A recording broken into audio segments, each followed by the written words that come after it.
여러분, 슬럼프가 무엇입니까? 슬럼프를 아십니까?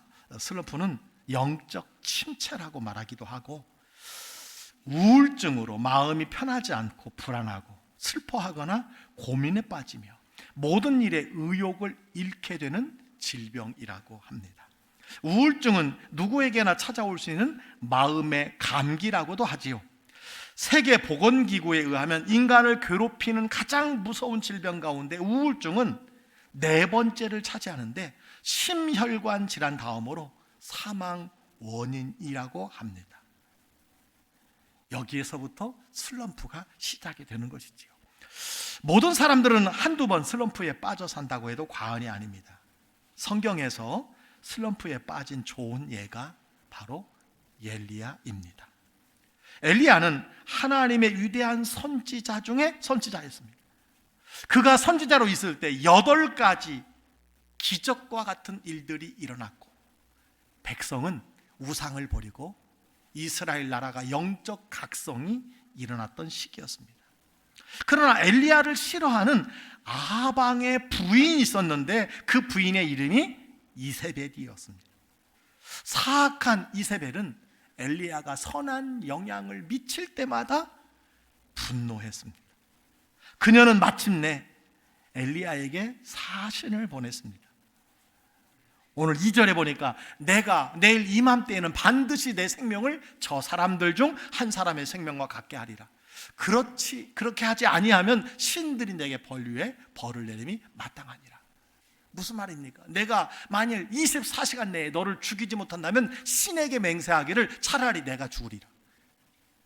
엘리야는 두려움 없이 일했지만 이세벨로 생명의 위협을 받게 되었고, 그는 두려움에 광야로 도망하였고 깊은 슬럼프에 빠졌다고 3절로 5절은 말씀해 주고 있습니다. 그는 마침내 로뎀 나무 아래에 앉아서 죽기를 기도하고 있는 장면이 오늘 성경에 기록되어 있습니다. 그가 누구라고요? 선지자입니다. 선지자 중에 선지자예요. 특별히 놀라운 승리를 거둔 후에 탈진했습니다. 여러분, 예수님을 잘 믿어도 슬럼프가 올 수 있습니다. 성령 충만해도 슬럼프가 옵니다. 목회자에게도 슬럼프가 있습니다. 육체적으로 피곤하였고 감정적으로 고갈되었고 생명이 위협받고 있었습니다. 그는 죽음까지 생각하고 있었습니다. 성경은 이런 엘리야를 뭐라고 평가하느냐? 우리와 성정이 같다라고 말씀해 주고 있습니다. 엘리야도 우리와 똑같은 사람이기 때문에 슬럼프에 빠질 수 있다고 말씀해 주고 있는 것입니다. 자, 여러분, 엘리야는 왜 이런 슬럼프에 빠지게 된 것일까요? 여러 가지 이유가 있겠지만 성경에서는 한 가지로 우리에게 그 사실을 가르쳐 주고 있습니다. 그것은 무엇이냐면 잘못된 생각 때문이라는 거예요. 잘못된 생각, 그 한 가지가 여러 원인을 가져다 주었고 결국 그가 슬럼프에 빠졌다는 것입니다. 잘못된 생각은요, 엘리야뿐만 아니라 저와 여러분이 슬럼프에 빠지는 중요한 이유라고 할 수 있습니다. 그렇습니다. 모든 일을 부정적인 관점에서 본다면, 부정적으로 생각한다면 영적 침체에 빠지게 된다는 거예요. 여러분, 따라서 침체에서 벗어나려면 어떻게 해야 될까요? 무엇을 바꿔야 될까요? 생각을 바꿔야 합니다. 마음을 바꾸는 것이 필요합니다. 그래서 성경은 말합니다. 오직 마음을 새롭게 함으로 변화를 받아. 마음을 새롭게 하는 것이 우리가 변화되는 삶이라고 성경은 말씀해 주고 있습니다. 잠언 4장 23절은 여러분 잘 아는 말씀이 있습니다. 무릇 지킬 만한 것 중에 더욱 내 마음을 지키라. 생명의 근원이 이에서 납니다. 마음과 생각에서 생명이 근원이 난다는 것입니다. 엘리야가 왜 슬럼프에 빠진 것일까요? 그는 생각을 잘못했어요. 그가 첫 번째 잘못한 생각이 있습니다. 사실보다는 감정에 초점을 두었다라는 거예요. 3절에 자기의 생명을 위해 도망하였다고 기록되고 있고요. 4절에 보니까 로뎀나무 아래에 앉아서 죽여달라고 했습니다. 주님, 나는 이제 충분합니다. 더 이상 견딜 수가 없습니다. 나는 허송세월했습니다. 나는 주를 위해 살았지만 돕는 자가 한 사람도 없습니다. 나를 죽이려고 하는 사람들만 있습니다. 나는 이제 포기합니다. 여러분, 그가 첫 번째 잘못 생각한 것이 있습니다. 우리도 슬럼프에 빠지면 이렇게 생각할 때가 많이 있습니다. 현실보다, 사실보다 느낌에, 감정에 초점을 맞추어서 살아간다는 거예요. 감정에 초점을 맞추면 우리가 슬럼프에 빠지게 될 수 있다는 것입니다. 여러분, 엘리야는 한 사건으로 위협을 느끼면서 스스로 실패자로 여겼어요. 나는 겁쟁이야. 나는 지금 두려움에 떨고 있어.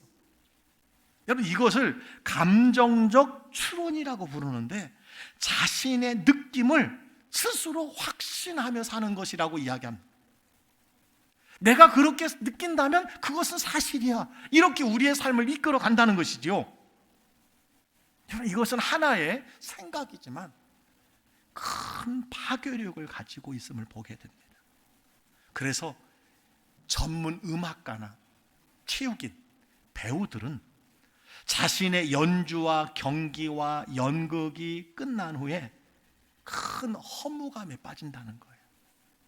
그래서 그런 감정적 추론을 무시해야 한다는 것을 계속해서 반복해서 여러분 가르친다고 합니다. 잘못했네, 그 감정, 내가 망친 것 같아, 그 느낌, 이것이 사실이 아니고 여러분 믿을 수 없는 것이라는 거예요. 그렇습니다. 감정은 사실이 아니고 그것은 믿을 수 없는 것입니다. 느낌은 느낌일 뿐이에요.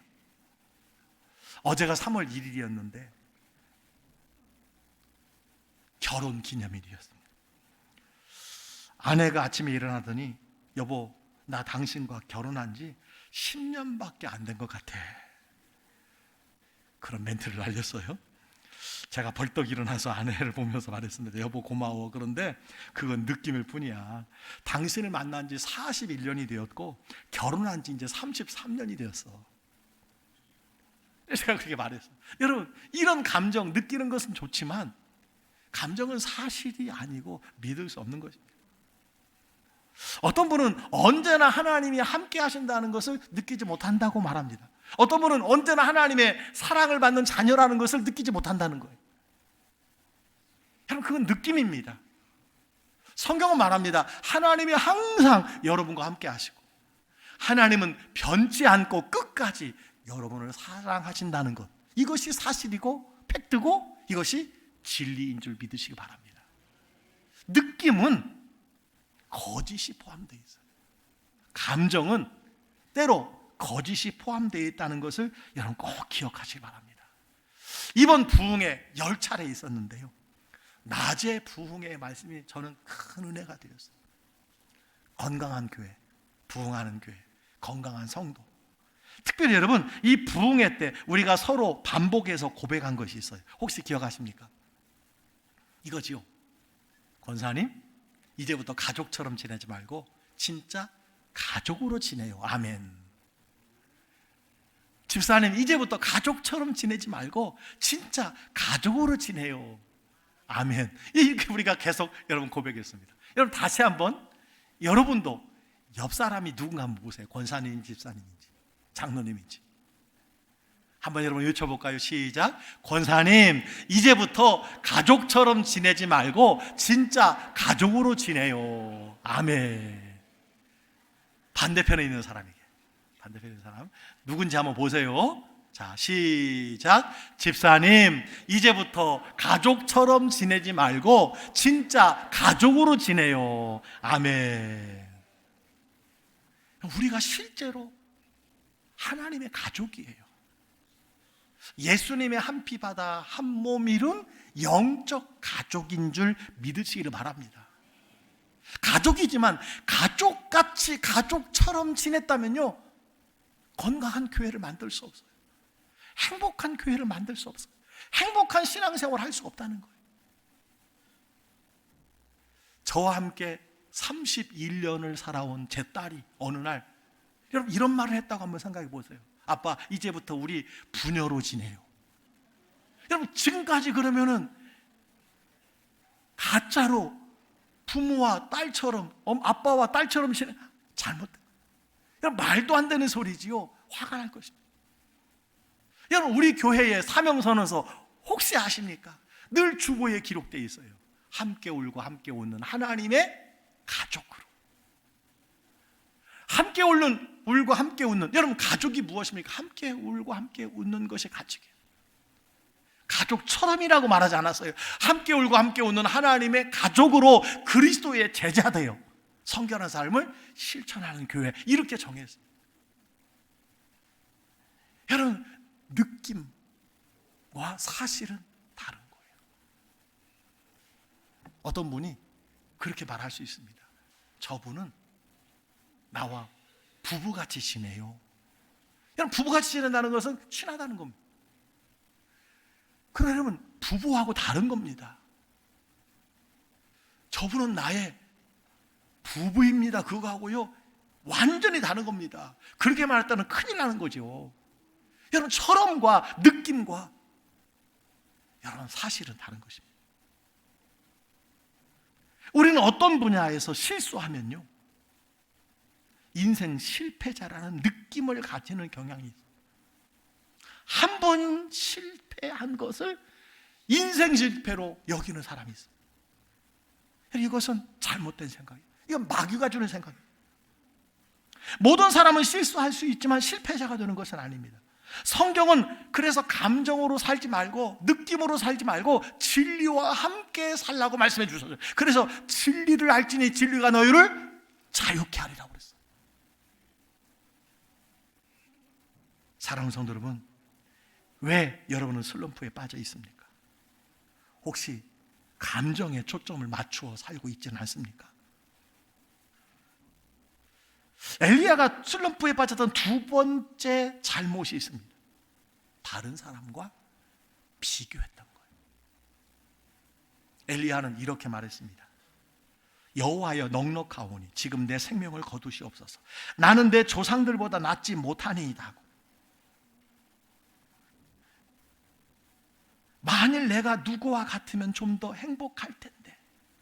우리는 이렇게 생각할 때가 많이 있습니다. 자신을 다른 사람과 비교하기 시작하는 것이지요. 누군가 비교하기 시작하면, 누군가와 비교 당하기 시작하면요 침체에 빠지는 것입니다. 많은 사람들이 슬럼프에 빠지는 경우 중에 하나가 동창회에 갔다 온 이후에 슬럼프에 빠진다고 그래요. 옛날 애인이, 옛날 남자친구가, 옛날 어릴 때 친구가 나보다 훨씬 잘 돼 있는 거예요. 더 멋진 거예요. 여러분 비교합니다. 집에 와서 막 남편에게 바가지 긁기 시작합니다. 여러분 자녀를 다른 집 아이들과 비교하면 자녀가 침체에 빠집니다. 그렇습니다. 자신을 다른 사람과 비교하기 시작할 때, 여러분 저도 마찬가지예요. 다른 목사와 비교하지 마시기 바랍니다. 저도 슬럼프에 빠질 수 있습니다. 여러분 침체에 빠지기 시작한다는 거예요. 그래서 성경은요 어떤 사람과 비교하는 것은 지혜롭지 못한 자라고 고린도후서 10장 12절에 말씀해 주고 있습니다. 사랑하는 성도 여러분, 자신을 어떤 사람과 비교하지 마시길 바랍니다. 나는 그 누구도 될 수 없는 오직 유일무이한 하나님의 피조물이에요. 여러분이 될 수 있는 유일한 사람은 여러분 자신입니다. 이것이 하나님께서 여러분에게 기대하는 거예요. 다른 사람이 되라고 말씀하지 않습니다. 우리가 다른 사람과 비교한다면 또 다른 함정에 빠지게 됩니다. 자신을 비교하여 분류하고 스스로 명칭을 붙여 살아간다는 거예요. 우리는 내가 실수했구나라고 하는 말 대신에 나는 완전히 실패자다라고 분류합니다. 또는 내가 실수로 과오를 범했구나라고 말하는 대신에 나는 바보르구나 이렇게 분류합니다. 내가 너무 많이 먹었네 라고 말하는 대신에 나는 돼지구나 이렇게 분류하며 살아가는 거예요.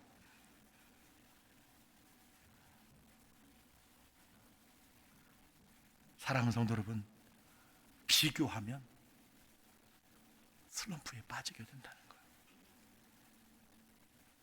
여러분 스스로 비교하지 마시고 남들도 비교하지 않아야 됩니다. 엘리야가 슬럼프에 빠진 세 번째 잘못이 있습니다. 모든 잘못을 자신의 탓으로 여긴 거예요. 엘리야는 백성의 모든 불순종을 자신의 책임으로 여겼어요. 물론 지도자이기 때문에 책임이 많은 것은 사실입니다. 그러나 모두 다 자기의 탓으로, 자기의 책임으로 그 탓이 너무 무거웠어요. 여러분 10절을 보시기 바랍니다. 내가 만군의 하나님 여호와께 열심히 유별하오니 이는 이스라엘 자손이 주의 언약을 버리고 주의 제단을 헐며 칼로 주의 선지자들을 죽였으며. 그는 3년 동안 열심히 가르쳤고 열심히 사역했는데 백성들이 돌이키지 않는 거예요.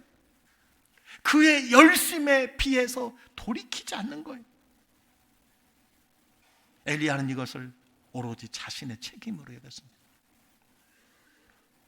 일이 잘못되었을 때 여러분 자신의 탓으로 여기는 것, 책임감이 중요합니다. 그런데요, 모든 것을 자신의 탓으로만 여기면 우리가 슬럼프에 빠지게 된다.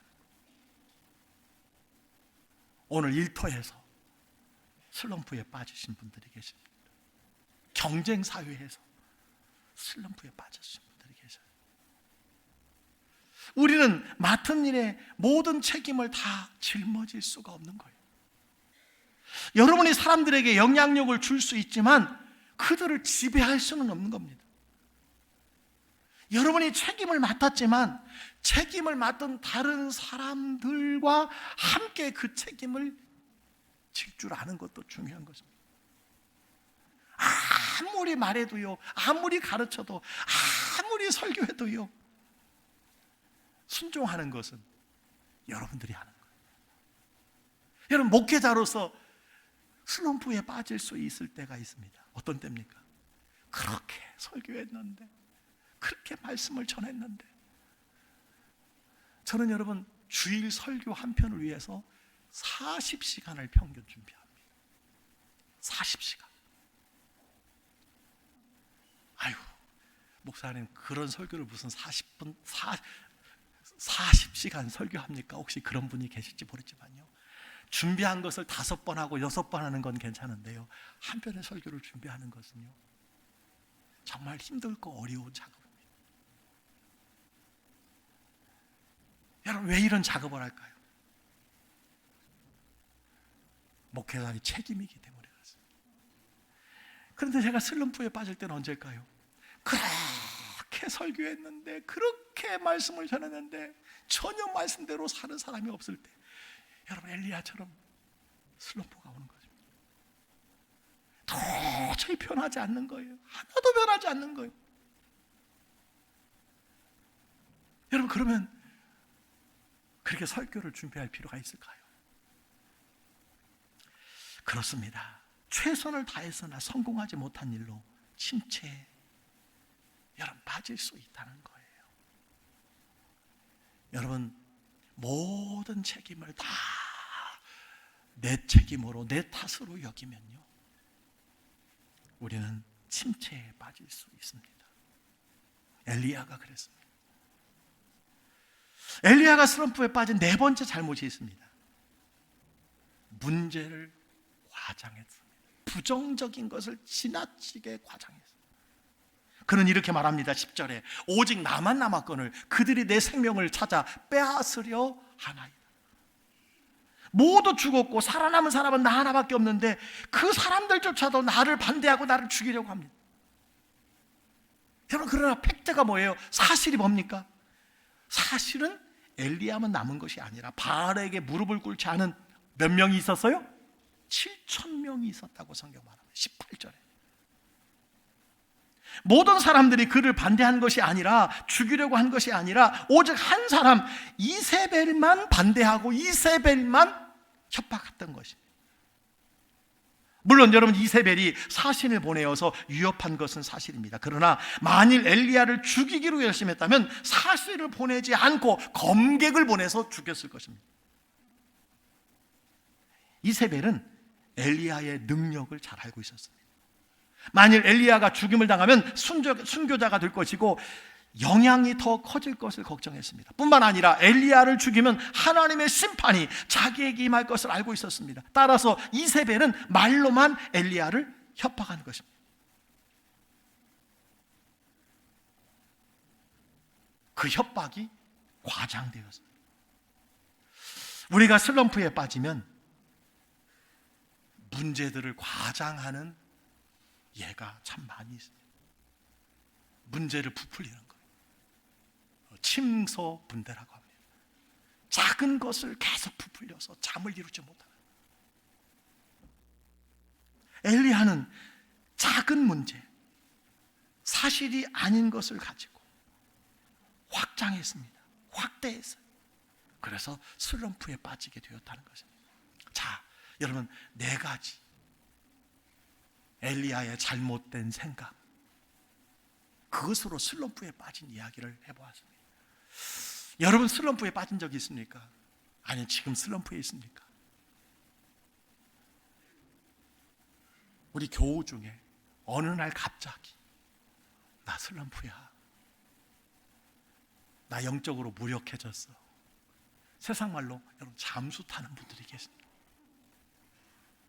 여러분, 이 4가지 이유 중에 하나일 수 있습니다. 자, 그렇다면 엘리야의 슬럼프를 위한 하나님의 치료법은 무엇인가요?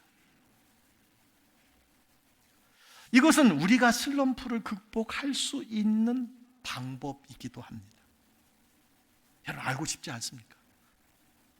여러분 주변에 슬럼프에 빠진 사람들, 이 방법을 아시고 이 말씀대로 행하시기를 주의 이름으로 축원합니다. 그 치료책의 첫 번째는 뭐냐면요, 육신의 필요를 돌보아주는 거예요.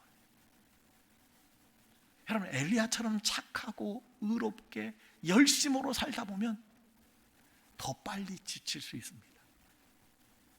엘리야는 로뎀나무 아래에 누워 잠이 들었어요. 하나님의 천사가 어떻게 했나요? 그를 어루만지며 일어나서 먹으라고 했어요. 그의 머리맡에 숯불에 구운 떡과 한 병에 물이 있어 먹고 마시고 다시 누워 잤다, 이렇게 성경은 기록하고 있습니다. 먹고 마시고 잤습니다. 7절에 보니까 천사가 다시 와서 어루만지며 뭐 했어요? 일어나서 먹으라고 했어요. 2번이나 일어나서 먹으라. 여러분, 누워서 먹으면 안 됩니다. 일어나서 먹어야 됩니다. 일어나서. 그 음식의 힘으로 엘리야는 호렙산까지 달려갈 수 있었습니다. 슬럼프에 대한 하나님의 첫 번째 해결책은 무엇일까요? 쉼이요, 음식입니다. 쉼과 음식이에요. 쉼에는 잠도 포함되어 있습니다. 하나님이 하신 모든 것은 음식을 주고 쉬게 한 것밖에 없어요. 여러분 보세요. 하나님은 야단치거나 정죄하지 않고 부드럽게 다루셨어요. 우리는 휴식을 특별한 사람들의 사치로 여기고 중요하게 여기지 않을 때가 참 많이 있습니다. 간혹 교회에서 휴식을 죄라고 생각하는 사람도 있어요. 쉼을 죄라고 생각하는 사람이 있어요. 여러분 잘 생각하세요. 쉼은 하나님이 인간을 위해서 만든 중요한 제도입니다. 하나님의 명령이에요. 예수님은 일하라는 명령도 주셨지만 쉬라는 명령도 주셨습니다. 바로 쉬지 않으면 하나님의 명령을 어기는 것입니다. 하나님은 엘리야를 육신적으로 회복시켜 주셨어요. 사랑하는 성도 여러분, 여러분이 슬럼프에 빠져 있다면 회복의 첫 단계는 육체적인 회복이에요. 육신의 건강은요, 우리의 감정에 큰 영향을 줍니다. 여러분, 육체는 우리의 영혼에 큰 영향을 준다는 사실을 꼭 기억하시기 바랍니다. 여러분 주변에 혹시 예배 시간에 잘 보이지 않는 분들 계십니까? 구역 예배에 잘 나오지 않는 분들이 계십니까? 여러분, 그들을 도울 수 있는 방법이 있습니다. 그들에게 찾아가서 그들을 여러분 붙잡고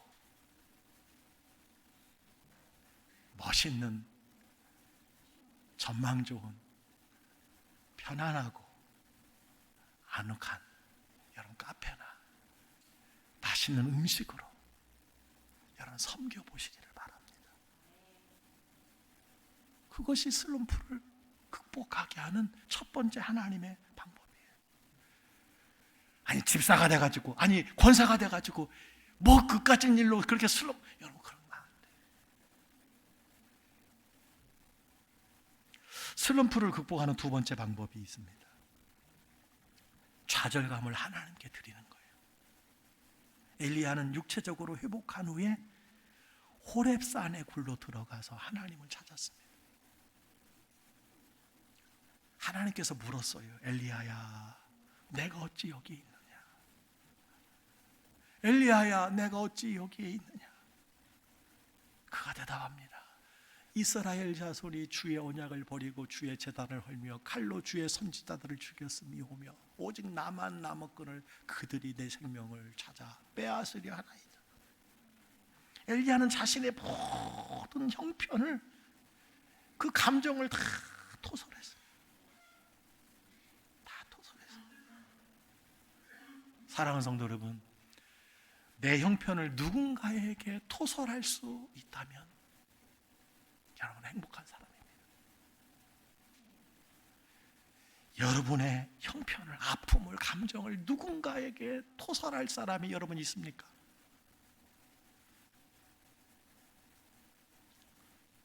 엘리야는 하나님께 토설했어요. 여러분, 하나님은 우리가 주께 나와 고백하기를 원하셔요. 자백하기를 원하십니다. 그래서 요한일서 1장 9절에 그런 말씀이 있습니다. 만일 우리가 우리 죄를 자백하면 그는 미쁘시고 의로우사 우리 죄를 사하시며 우리를 모든 불의에서 깨끗하게 하실 것이요. 우리가 우리 죄를 자백하면, 하나님께 나와 자백하면 하나님께서는 용서해 주시고 깨끗하게 해주시고 다시는 그 죄를 범하지 아니하도록 하신다고 말씀해 주셨습니다. 여러분, 하나님은 여러분의 어떤 기도와 간구에 놀라지 않습니다.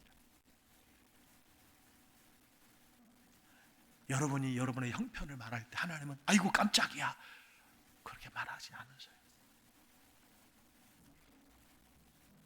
그래서 빌립보서 4장 6절을 보니까 아무것도 염려하지 말고 다만 모든 일에 기도와 간구로 너희 구할 것을 감사함으로 하나님께 아뢰라고 그랬어요. 하나님께 아뢰라고 했어요. 하나님은 여러분이 주께 나와 아뢰기를 요청하고 계십니다. 엘리야는 두려운 감정을 하나님께 다 쏟아놓았습니다. 이것을 여러분 감정의 정화라고 이야기하기도 하고 카타르시스라고 말하기도 합니다. 엘리야가 어떤 감정을 가졌나요? 두려움, 죄책감, 불평, 고독과 절망, 그리고 염려입니다. 여러분에게 이런 감정이 몰려온다면 여러분 슬럼프에 빠지지 않을 사람이 어디 있겠습니까?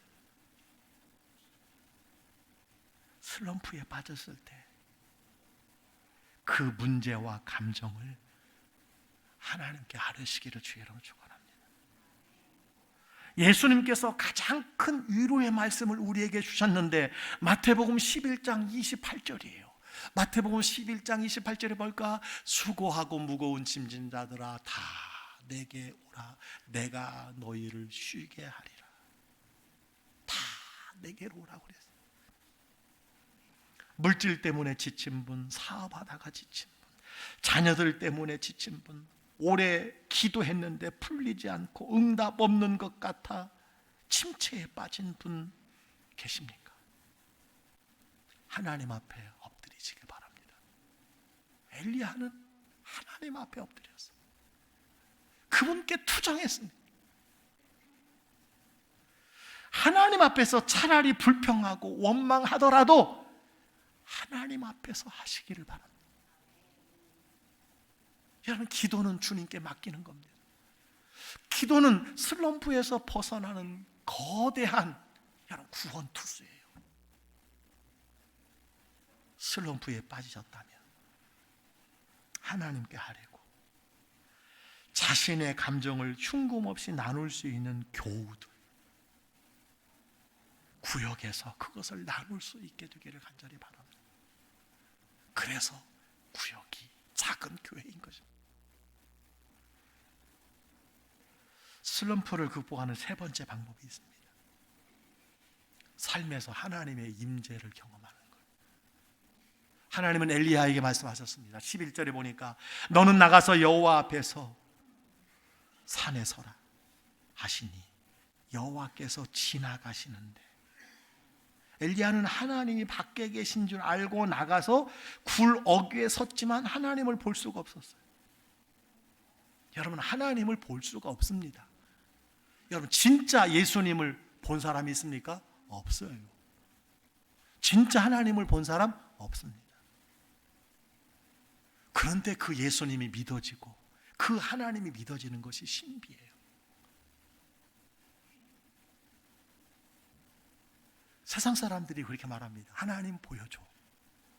그럼 믿을게. 여러분, 하나님은 보여줄 수가 없어요. 그러나 살아계시고 존재하시는 것입니다. 여러분, 바람이 보입니까? 안 보여요. 그럼 없는 겁니까? 있습니다. 이 안에 핸드폰이, 스마트폰이 400대라면 400대의 전파가 흐르고 있어요. 안 보이지요. 그러나 존재합니다. 여러분, 하나님은 볼 수가 없습니다. 하나님께서는 바람과 지진과 불을 보여주셨어요, 엘리야에게. 그러나 세미한 음성으로 말씀하셨습니다. 하나님은 우리에게 말씀하실 때 조용한 음성으로 말씀하십니다. 직접 나타나셔서 말씀하시는 않습니다. 따라서 우리가 슬럼프에 빠졌다면 어떻게 해야 됩니까? 성경을 가지고 기도원이나 잠시 한적한 곳으로 떠나는 것입니다. 거기서 성경을 읽고 조용한 시간을 가지는 것입니다. 그곳에서 하나님의 말씀을 경청해 보십시오. 하나님의 임재를 느껴보는 것입니다. 영적 침체, 슬럼프를 이기는 이보다 더 좋은 방법은 없습니다. 저에게는 가장 좋은 장소가 하나 있어요. 제가 일부 예배 때 설교했는데 우리 최권익 장로님이 강릉에 주택이 하나 있습니다. 제가 1년에 한두 차례씩 갑니다. 오고 가는 그 과정도 힘이 나지만 그곳에서 몇 시간만 여러분 하나님을 묵상해도요 힘을 얻습니다. 조용하고 한적하고 얼마나 좋은지 몰라요. 여러분, 하나님의 임재를 경험하면 우리가 슬럼프를 극복할 수 있습니다. 하나님의 임재는 하나님의 말씀을 통해서 우리가 경험하는 것입니다. 우리가 슬럼프에 빠지는 네 가지 이유, 네 가지 잘못된 생각을 보았어요. 여러분, 슬럼프를 극복하는 것도 네 가지 방법이 있습니다. 그 마지막 방법은요, 하나님께 새로운 사명을 구하는 것입니다. 하나님은 엘리야에게 말씀하셨습니다. 너는 내 길을 돌이켜 광야를 통하여 다메섹에 가서 이르거든 하사엘에게 기름을 부어 아람의 왕이 되게 하고 엘리사에게 기름을 부어 너를 대신하여 선지자가 되게 하라. 하나님은 엘리야에게 길을 돌이키라고 하셨습니다. 엘리야를 회복시킨 하나님은 그를 다시 사역 현장으로 인도하셨습니다. 하나님은 새로운 사명을 주셨습니다. 사람을 세우게 하셨어요. 슬럼프를 이기는 마지막 방법은요, 다시 돌아와서 새로운 사명을 감당하는 것입니다. 다시 돌아와서 맡겨준 사명을 감당하는 거예요. 우리는 침체에 빠지면 이렇게 생각합니다. 내가 보기에도 실망스럽게 짝이 없는데 하나님께서 나를 다시 사용할 수 있을까? 나는 실패자인데 하나님이 나를 다시 사용할 수 있을까? 여러분, 하나님은요, 실패자를 들어 쓰시는 위대한 하나님입니다. 아니, 나는 아무것도 할 수 없다고 생각하는 사람을 들어 쓰시기에 전문가가 하나님이십니다. 하나님이 쓰시기에, 하나님이 못 쓰시기에 죄 있는 사람 없어요. 하나님이 쓰시지 못할 만큼 실패한 사람은 이 세상에 하나도 없습니다. 여러분, 하나님은 실망치 않으신다는 것 아십니까? 왜 하나님은 실망치 않으실까요? 여러분, 실망의 마음은 어떤 때 생기는 겁니까? 큰 기대와 실수가 하나도 없을 것이고 완전 무결함의 신뢰에서 생기는 마음이 여러분, 실망이에요. 하나님은 여러분 일거수일투족을 다 아십니다. 여러분에 대해서 모르는 것이 없어요. 연약함을 아십니다. 따라서 여러분이 돌아오면, 여러분이 돌이키면 하나님은 맞아주시고, 오늘 찬송자는 큰 팔로 맞아주시고 우리를 새로운 길로 인도해 주시는 줄 믿으시기를 축원합니다. 말씀을 정리합니다.